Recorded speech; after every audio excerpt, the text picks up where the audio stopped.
Welcome to Mastering the Art of Success. I'm your host, Debbie DiMaggio. We are here today with Tiffany Lee from New York City. Welcome, Tiffany.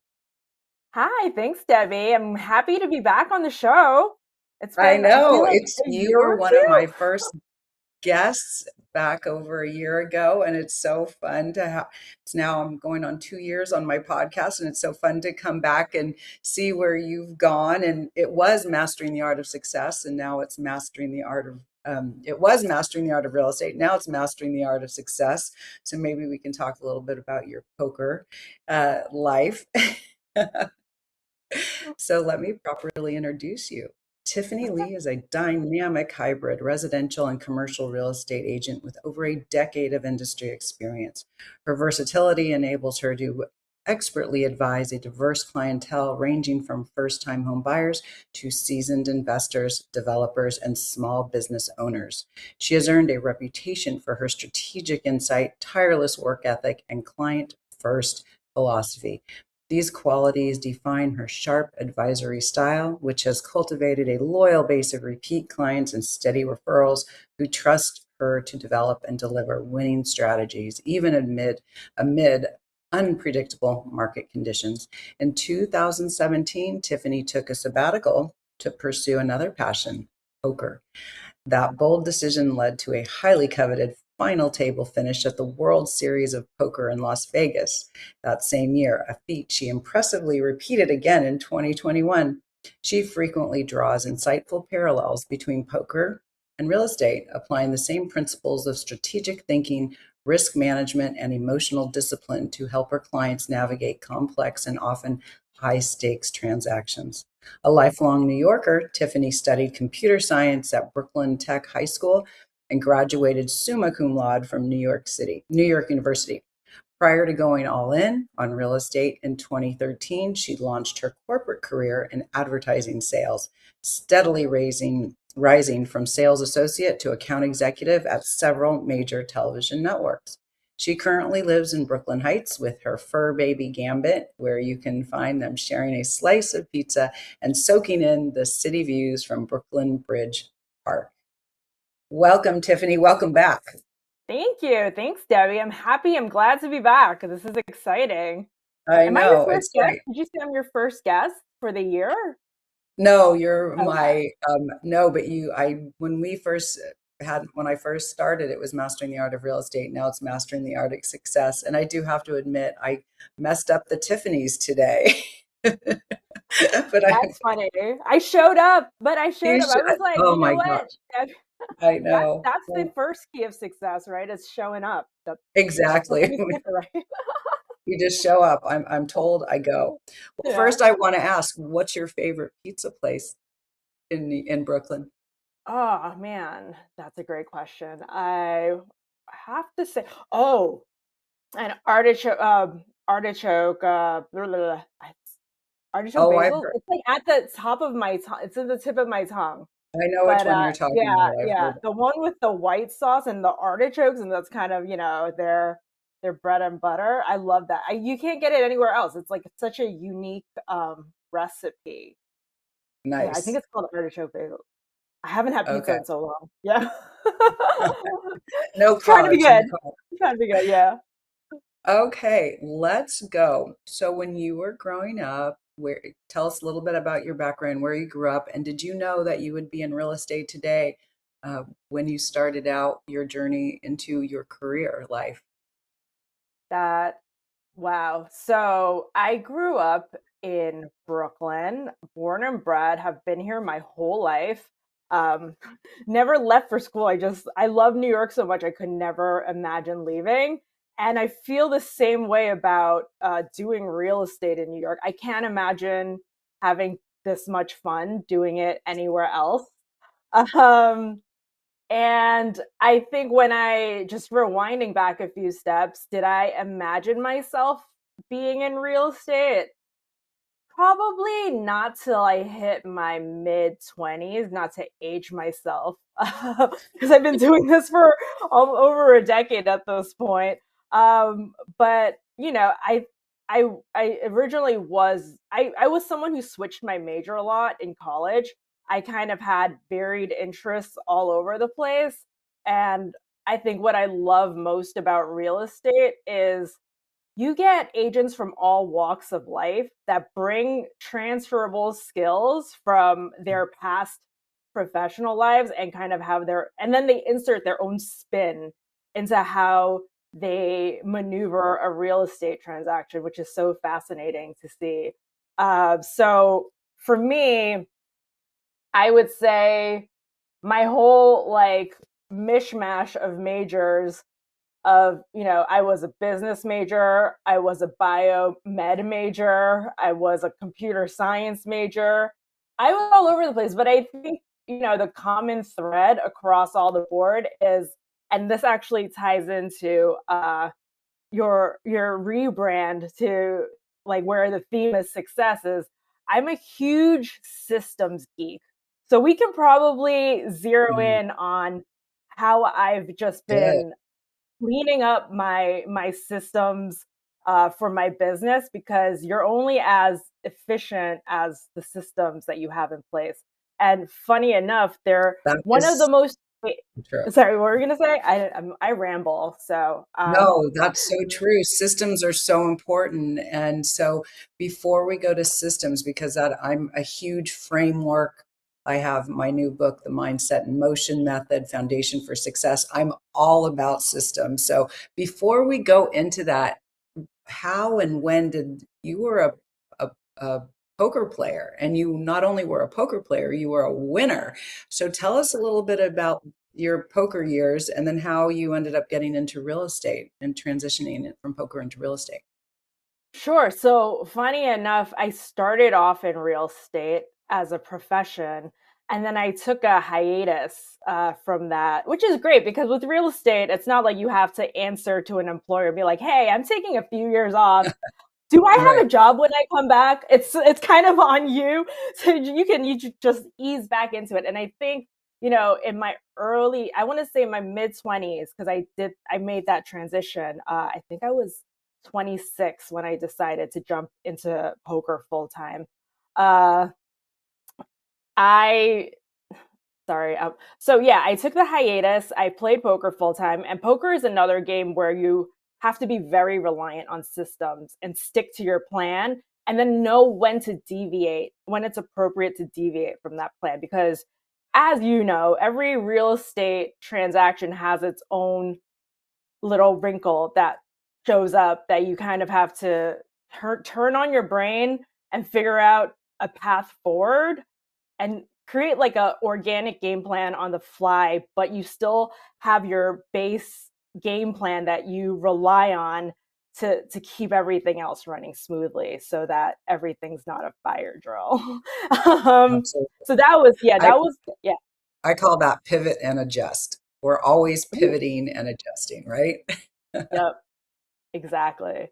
Yeah, so actually that's a principle I carry over from poker as well. So in poker, there's two lines of thought that it's very left brain and right brain.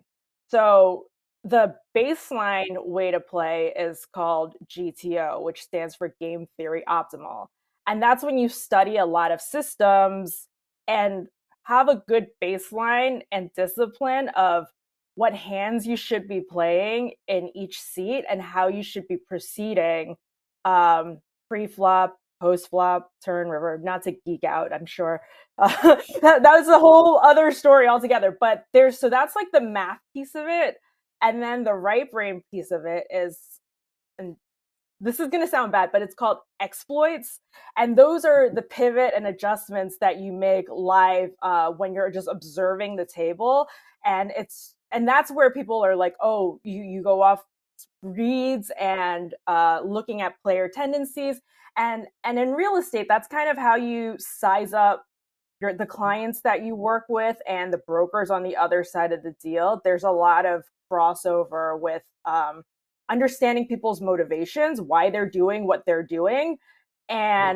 and carrying that over to negotiation. I think once you understand where all parties are coming from, that's when the clean path forward, like you said, the pivot, the solution comes to you that way. Yeah. Absolutely. So that's so true. Everyone is different. Everyone, whether you're a real estate agent or a poker player or in business, we have to know who we're working with, what their mindset is, where they are in their life, what's going on in their life. Mhm. And we have to be sensitive to that. And then we can see it through their eyes. It's everything isn't black and white. So I love that. And we could go for hours, I'm sure, with questions on the poker. I mean, I didn't know it was such a science, but it's obviously a lot goes into it, not just luck, I suppose. But congrats on your success. So you decided Thank to you. leave poker and go back into real estate. And how was that getting back in? And once after that, tell us some of the systems you use, because I'm sure what you use, your systems in real estate will parlay to anyone in business. Yes. So thank you. So I think with poker, I think I got a little too old for the lifestyle. When you're in your mid-20s, it's kind of a rock star lifestyle, and when you hit your 30s, you're just like, "Oh, I'm feeling it now."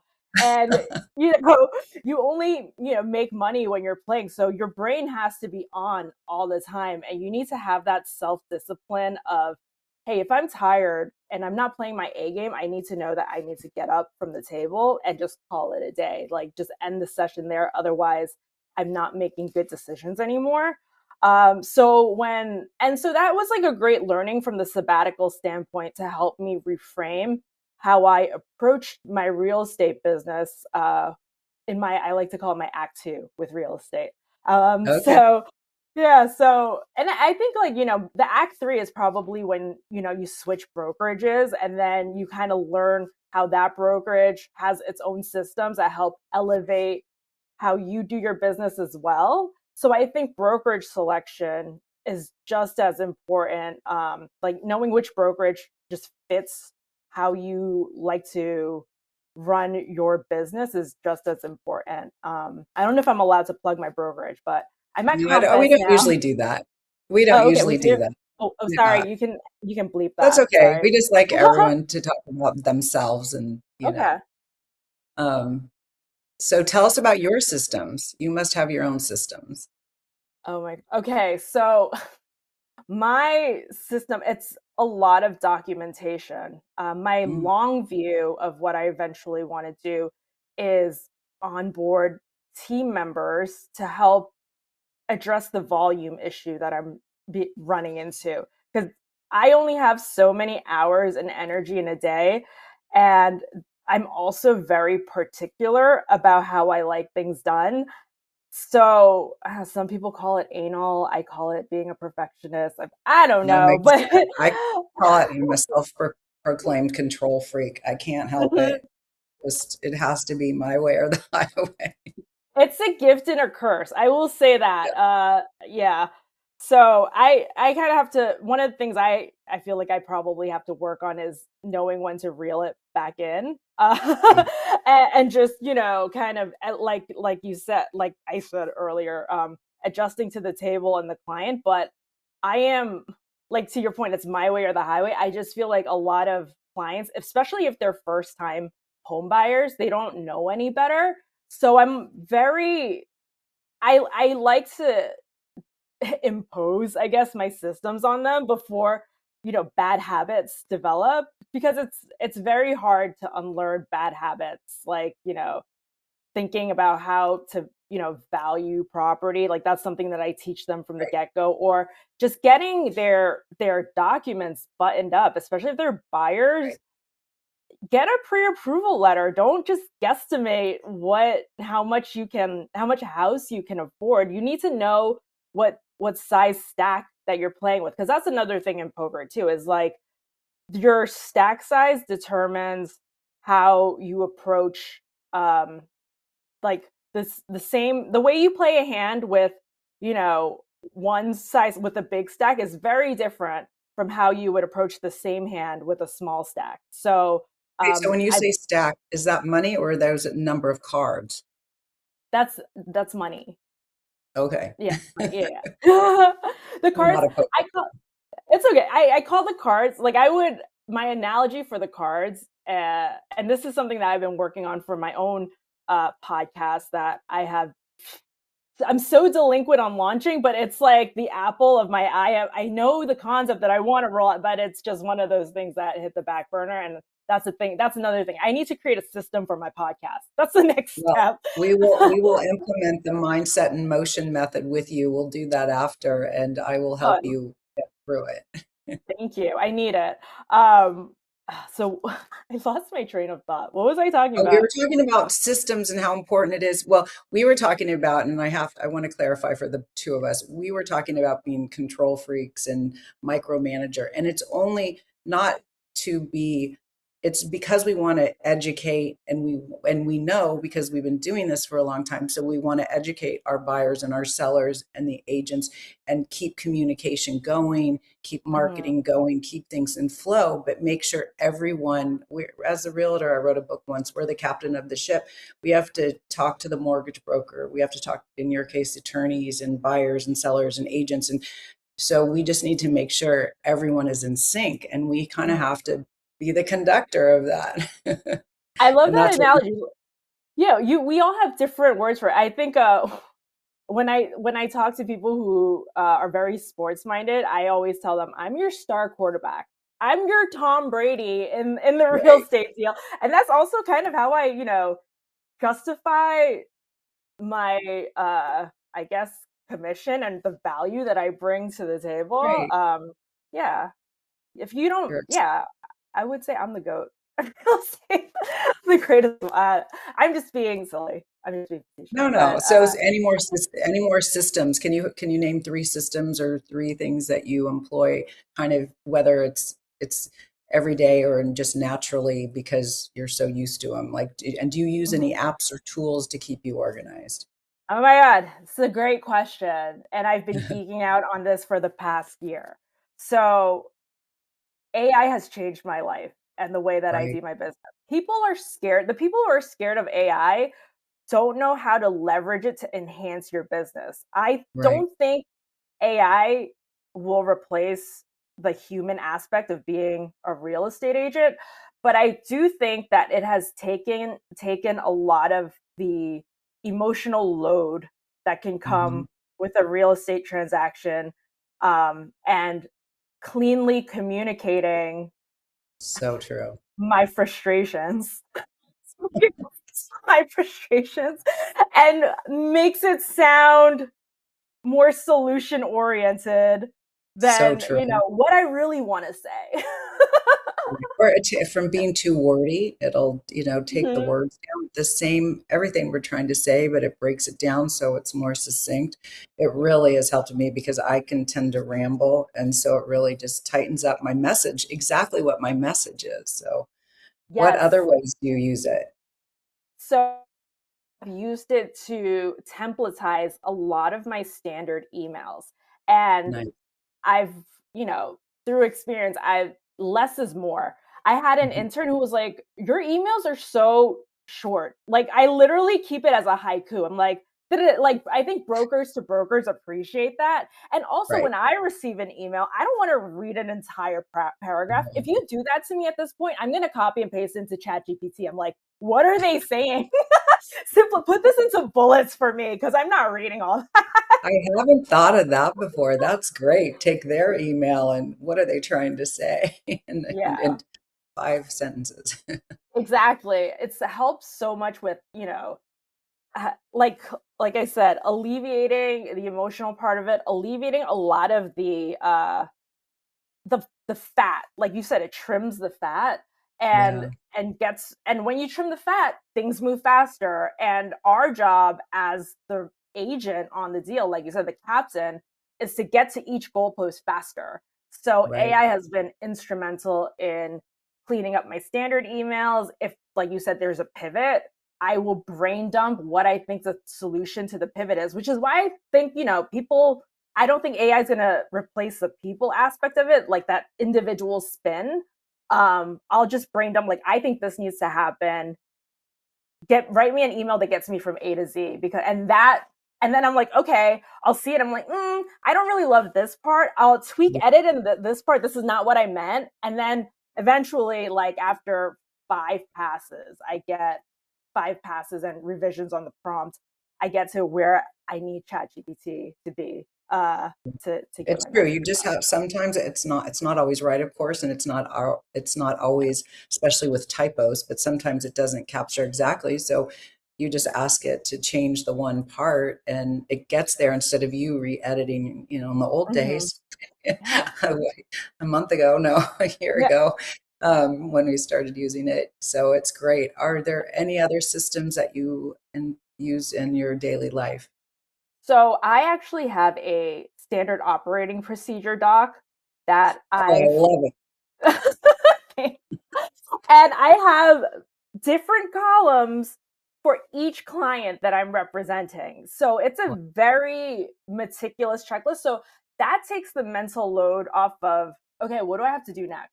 It's just written out there for me. And obviously, I know in my bones what needs to happen next, Sure. but like just seeing it and be like, oh, I have the email for that. I'm just going to copy and paste this.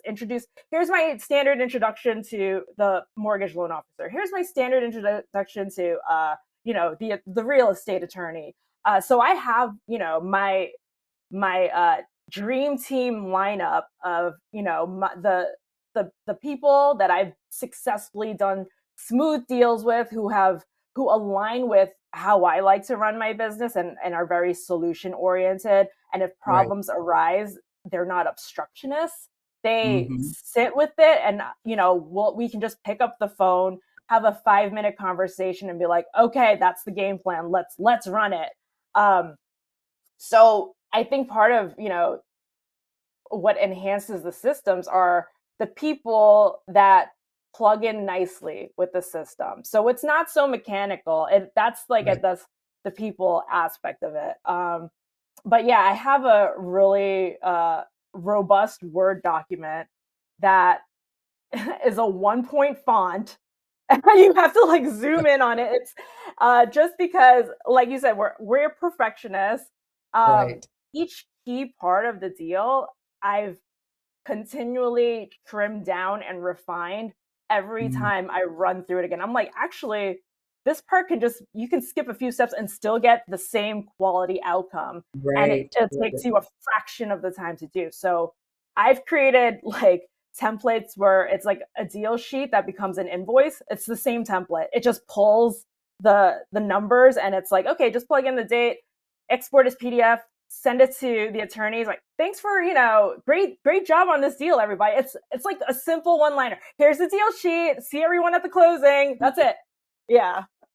I So. love it. No, and I just, before we go to commercial break, I can't believe how fast it's going, but just back to AI, because a lot of people are fearful of AI, or they Mhm. fear it's like it's doing the work for them. It's not doing the work. You have to have the idea and you have to put it out there into ChatGPT, and then Mhm. it takes your words and just cleans it up. And if you want it to be more personable or more professional or more business-like, or whoever it's going to, it'll change the tone, still your words, but just slightly.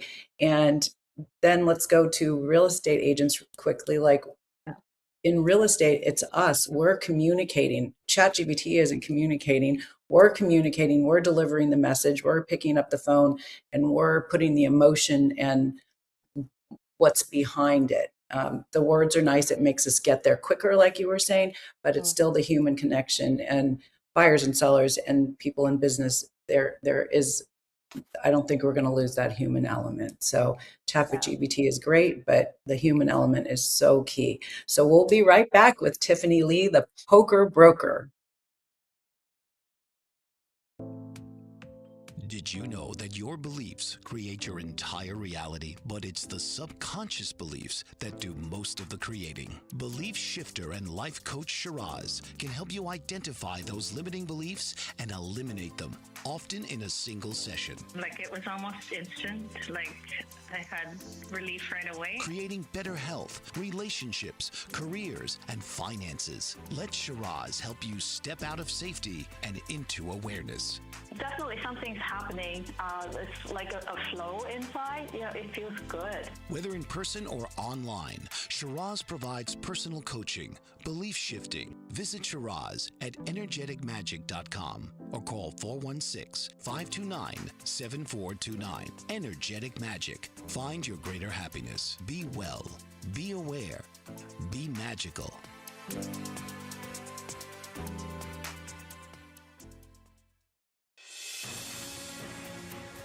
Mike Zorek, a three-time California state champion in Greco-Roman wrestling at 114 pounds.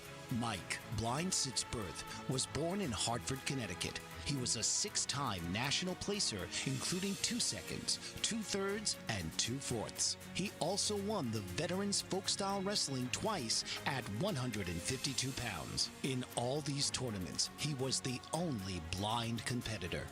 Nancy Zorek, a creative spirit whose talents have taken her to the stage and into galleries and exhibitions in several states. Her father, a commercial artist who shared his instruments with his daughter and helped her fine-tune her natural abilities, influenced her decision to follow in his footsteps. Ms. Zorek has enjoyed a fruitful career doing what she loves. Listen Saturday mornings at 12 Eastern for the Nancy and Mike Show for heartwarming stories and interesting talk. Welcome back to Mastering the Art of Success. I'm your host, Debbie DiMaggio. We are back with Tiffany Lee, the power broker. Now, Tiffany, we talked, I think it was 2 years, at least a year and a half ago, and you told me you wanted to start your own podcast, The Poker Broker. Give us an outline. Who will be your guest when you do launch your podcast? Because I'm going to help you make that happen. Okay, so the intention was to highlight. Is Actually, to. sorry, Is to. isn't that what I said? You Is said to. was to. Language is important. Future tense, not past. So the intention is very similar to yours, where you bring agents and business leaders on your podcast to kind of explain what makes them tick and how they run their business. So I have a lot of pre-recordings, like my guinea pig guests that I have sitting in my drafts. Awesome guests. They keep asking me when's it going live, and like we said earlier, I'm such a perfectionist that I edit every single, like, the editing is taking me forever because I need it to be perfect, and that just stops me from moving things forward. And I think with things like a podcast, it's actually good for it to feel a little, or not feel a little, but just feel more organic, and you have that freedom to, I guess, not be as polished because it's like a free flow conversation. And so I think, sorry, see, I rambled. What was the original question, Debbie? No, I'm so so sorry. well, so you're talking. I was interviewing a coach, a couple episodes ago, and I was telling him that I wanted to do something, but I guess it was maybe about speaking on stage or something. And I said, I guess the reason why I'm not doing it is I want to be a perfectionist. I want it to be right. And he said, perfection is not, you'll never achieve that. Stop with that. And so, because I just 2 years ago started this and I had no training and it is live, so there is no editing. So I just, to words of wisdom, you just throw yourself, and in the words of the Mindset in Motion book that I'm writing, that's coming out next month, you just get into momentum, you do it, you learn on the spot. Stuff happens. We're human. Just like today, I mixed up two Tiffany's. And I have a huge apology to the other Tiffany. But so you just have to do it, and we will get you there. And I was fearful of the tech part of the podcast, and that all handled itself thanks to Zach here, our producer. But then we just go and we have a great conversation, and it's so fun. But drop the perfectionism. That was the one thing, and I know that, but I'm repeating it to you. All right, let's go back to your career. You work in both residential and commercial real estate. How does your mindset shift between helping a first-time home buyer and advising an investor or business owner? Very different people. Mhm. So this is to draw a parallel to poker and adjusting to different players and understanding where they're coming from. Buyers, first time home buyers are kind of similar to the players that like don't know what they're doing. Their bet sizings are weird. They don't know it's their turn. They don't know how to play like it's just they telegraph their hand and it's just like be quiet, stop talking. Like you're hurting your own position. You're talking too much. And that's the thing in poker. That's why it's called a poker face because Oh, you don't want to give any information, especially when you're negotiating. And so I think it's good for first time home buyers to have that real estate broker as their buffer to protect their interests because they say too much. You can say right, as much as you want to me. I will clean it. I will be the one who cleans up your argument or where the position you're coming from and convey that in a way to the other side where it's beneficial to you. Whereas if you did it yourself, you're gonna not to like, and this goes back to me being very anal about things. I'm like, you're gonna mess with everything that you want to do the way you're explaining to me. That's not how it's done. It's like it's yeah. So that's how kind of how I approach first time home buyers. You kind of also have to be a little bit more patient with them. So right.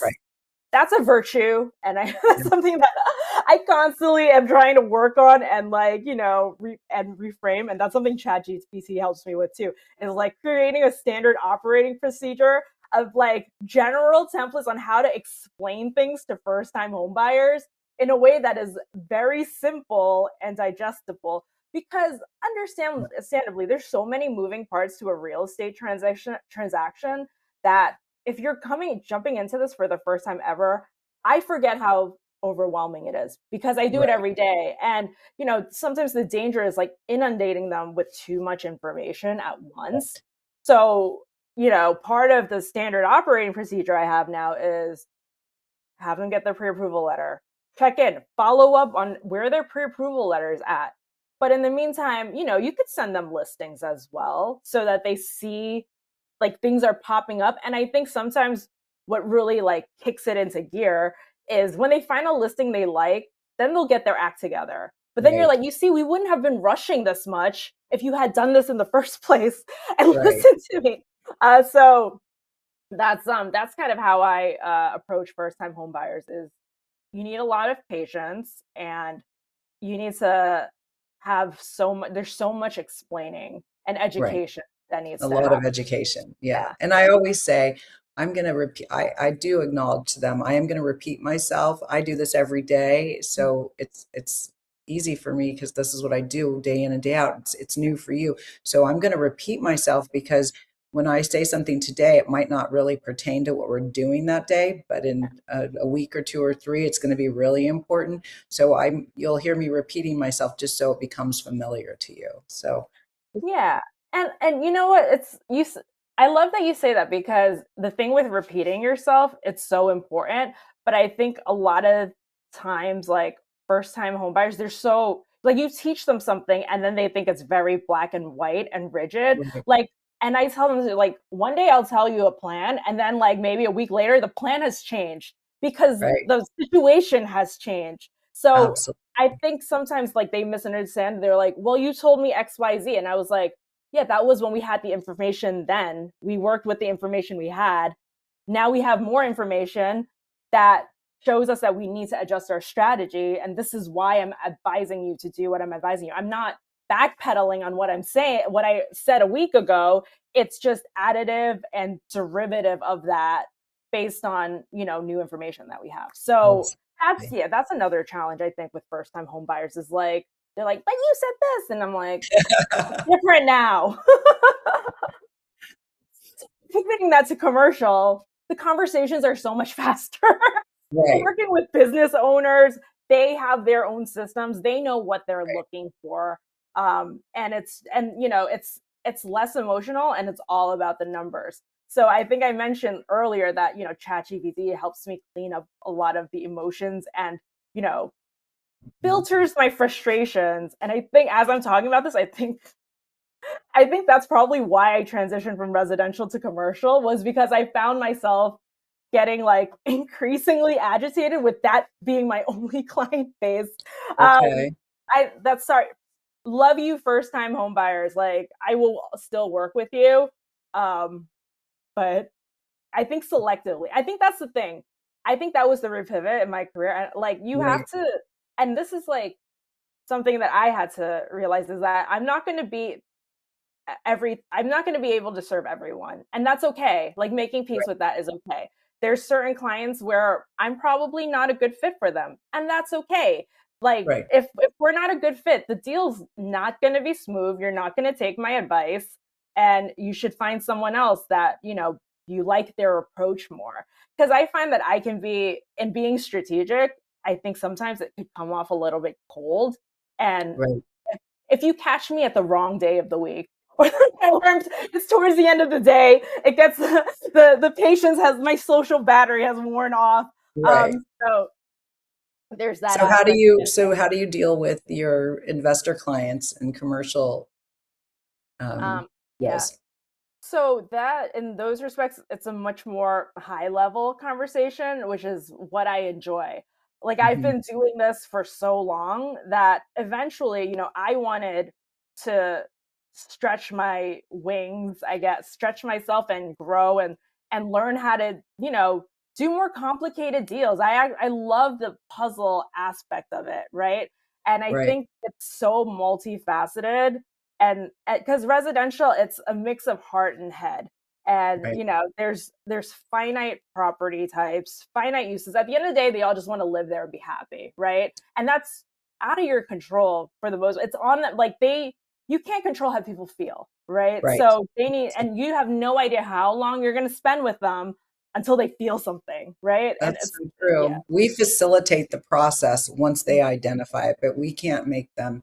We're not selling them. We're not going to sell them. I mean, we will facilitate the process to make sure they get what they want. yeah, yeah. We're like matchmakers, but at the end of the day, you have to fall in love, right? And Yeah. I'm not in control of you falling in love with the property. That's on you. So I think so that's kind of, the equation that goes into residential real estate.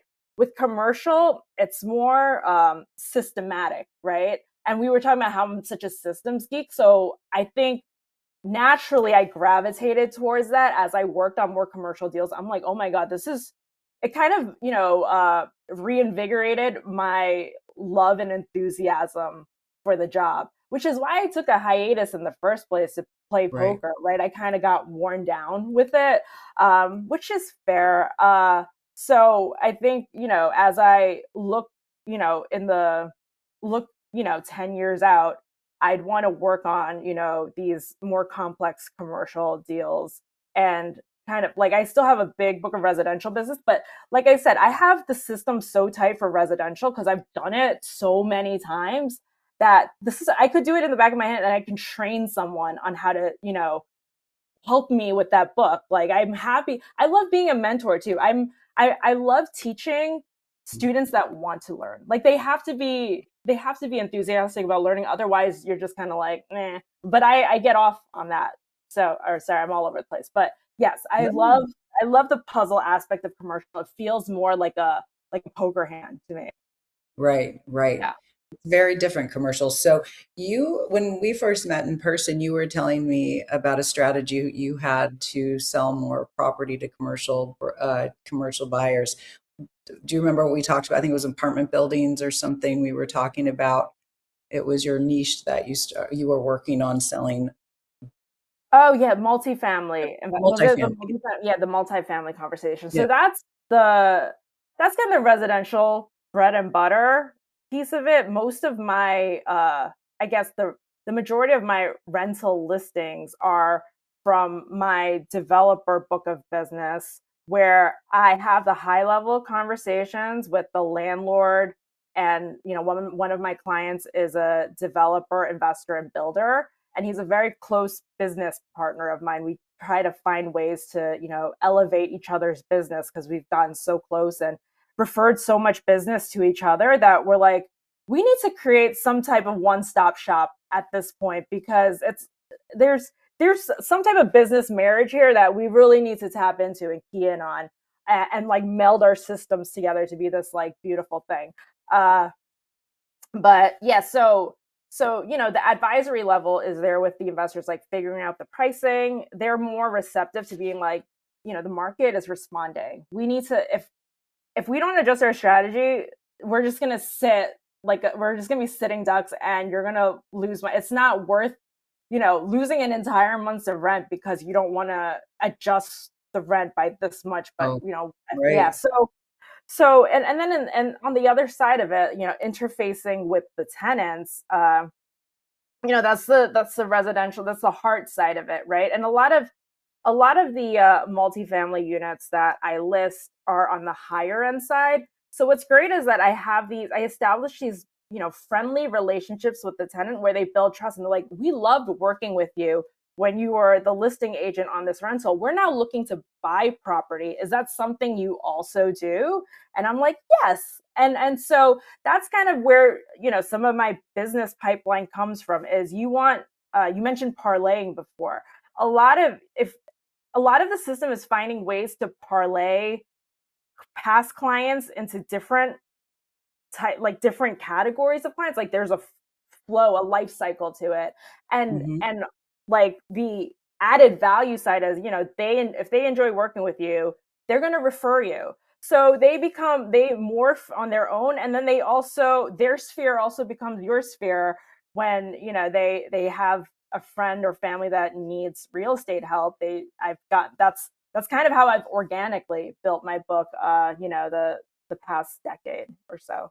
Yeah. Through referrals through your clients and Mhm. tenants, so Yeah. tenants and landlords. And so, can you share with us one of your most memorable experiences as a real estate agent and how it impacted your career? One of my memorable experience. So a funny story that I love telling is I closed, or I not closed, but one of the biggest deals I've closed was from playing a random poker game at the back of a bar. Just like casual conversation. I like these people see me a bajillion times. So I played with a lot of it's kind of like the movie Rounders with Matt Damon and Ben Affleck from like the 90s. But in the movie they play in a game with like a lot of judges and lawyers, and they're very smart in what they do, but it takes a poker mind. There's like a poker mind aspect of it that makes them very readable. So I'm just bringing that up as like, the types of circles you can find yourself in Mhm. when you play poker. Like for me, playing poker is like how people play golf to get business, right? Uh, Absolutely. yeah. So that's kind of my fun story is I was playing poker. I was randomly, talking about this off market listing in the building that I was living in. Uh, and like my neighbor, and everyone was like an attorney. So, I'm playing with people who are movers and shakers, and they have, the ability to transact, and they're smart, right? Like I love working with clients that are, in the legal, financial, engineering sector, and medical, because I come from that STEM background. So, Mhm. it's they can get on board with logic a lot easier than the emotional side of it. So I Right. like that balance.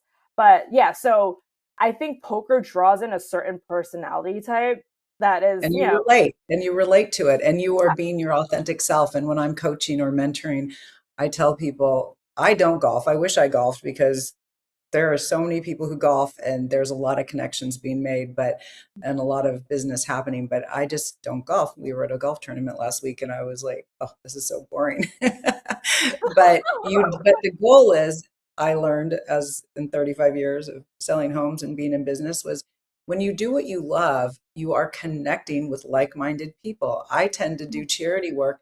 I had no idea when I was started out in charity work there would be anything related to real estate, but what I was doing was I was doing what I loved. And when you do what you love, it shows. And then people get to know who you really are.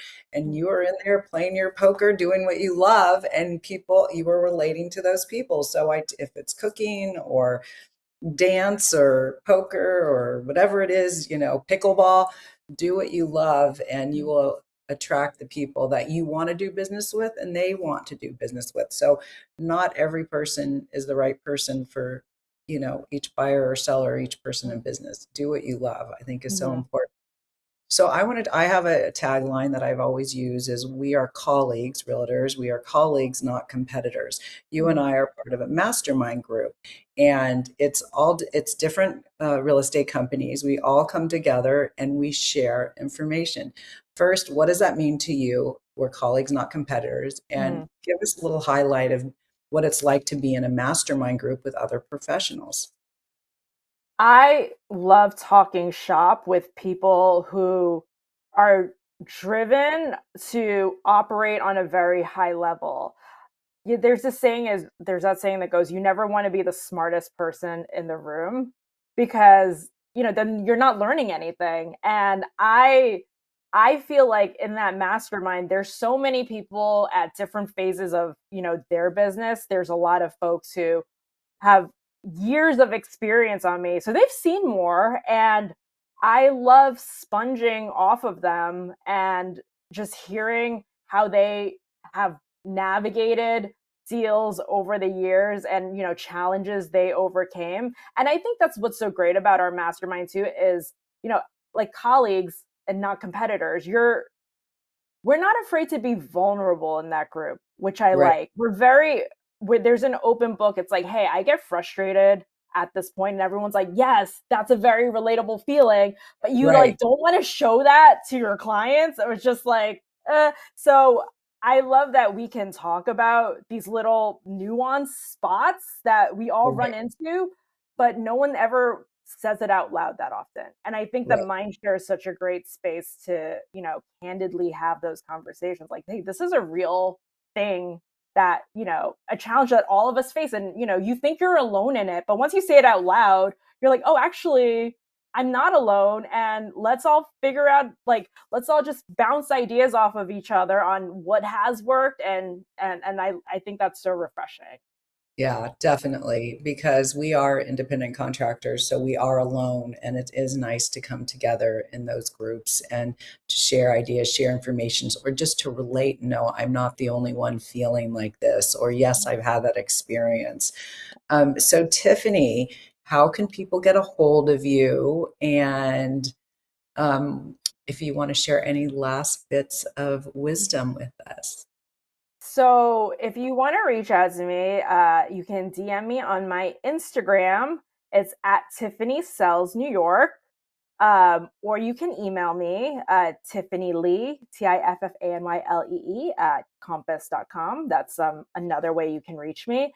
And the tagline, I guess, for my Poker Broker podcast is making moves in real estate, making smart moves in real estate. It's been 2 years. I forgot what my tagline. I gotta look back at my notes again. But it was something like that, making smarter moves in real estate, because in poker you make moves as well. Right. So it was like a play Here, I on got a words. challenge for you. Pop that into when, as soon as we close up in 30 seconds, pop that into ChatGPT and ask it for 4 renditions, and then ask it what is the best SEO title for my podcast, The Poker Broker. Love it. I think it was making smarter moves in real estate. It was something. I thought it was great like 2 years ago, and the fact that I forgot it now, probably it needs to be workshopped again. All right. Well, you get back to ChatGPT. Well, it was so fun to have you again. I really appreciate you being here, and I look forward to seeing you in New York soon. Likewise, this was so much fun. I'm glad. You know what? The mistake was supposed to happen. This was a great It chat. It was so refreshing. was I so loved fun it. to see you again. Thank you Right. so much. Thanks, Debbie. Bye. Tune in each week for another episode of Mastering the Art of Success with host Debbie DiMaggio. Thursdays, 2 p.m. Eastern. Real stories, real strategies, real success.